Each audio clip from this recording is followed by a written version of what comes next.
Today we're going to be discussing appraisal issues. I'm Sue Barczyk, broker owner, and joining me today are Teresa Krasucki, associate broker, and Kim Williams, associate broker.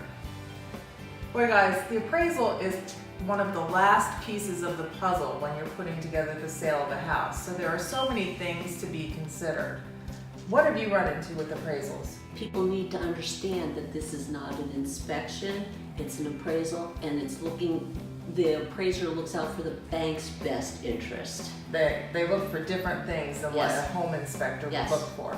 Correct.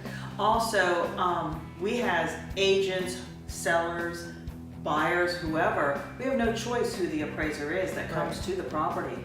The lender sets that all up, and we have to go by that appraiser. Right, and it's actually an appraisal management company that is doing it for the lender.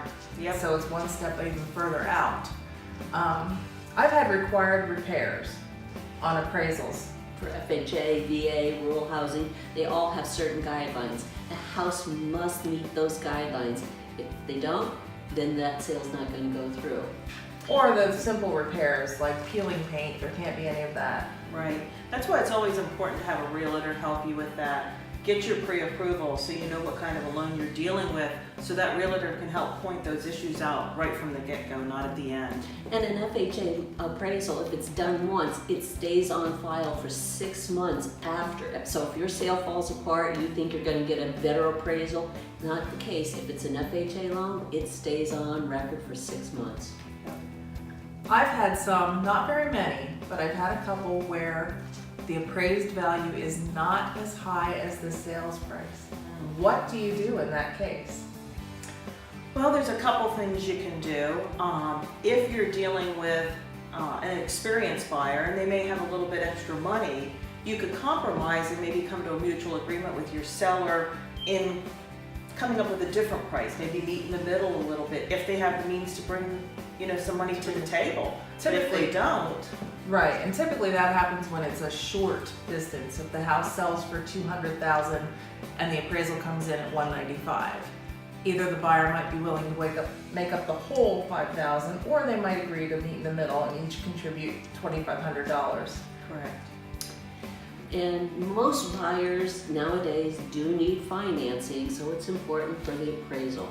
But don't be lulled into a false sense of security if they're paying cash for the property, because they may want to have their property appraised also. Correct. Yeah, the buyer would want to protect their interest when it's a cash transaction.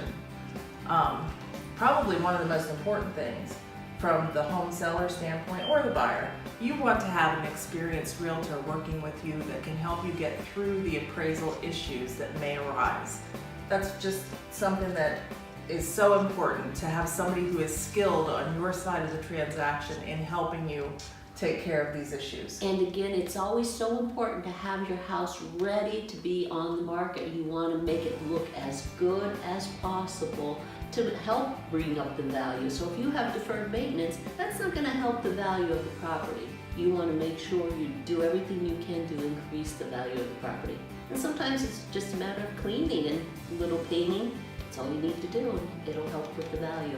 Absolutely. Right. The other thing too, as an agent, when you're looking at the home, it's nice to guide your seller a little bit when you point out these issues that, you could be limiting your buyer pool by not having a house that'll qualify for the different types of loans out there. So it kind of, like Teresa said, you might need to paint a deck, because painting that deck is going to open up more buyers for your property than saying, well, I'm not going to paint it, and now you've just limited your buyer pool. And sometimes the repairs that the appraiser calls for can be expensive, but you have to do them. You might have bad electrical, not bad, insufficient electrical, knob and tube or fuses or 60 amp services. You're going to need to deal with that. It just doesn't go away. So the sooner you get that in your head, the better off you are. Yeah, another thing is roofs.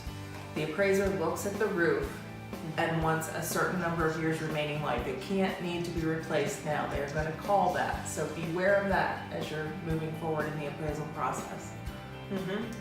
All sounds like good advice. Yeah, very good. That's all that we have for this session, and we will see you again Make sure to look us up on our YouTube channel at Century 21 Covered Bridges, on our Facebook page at Century 21 Covered Bridges. That's all for now. See ya! Bye.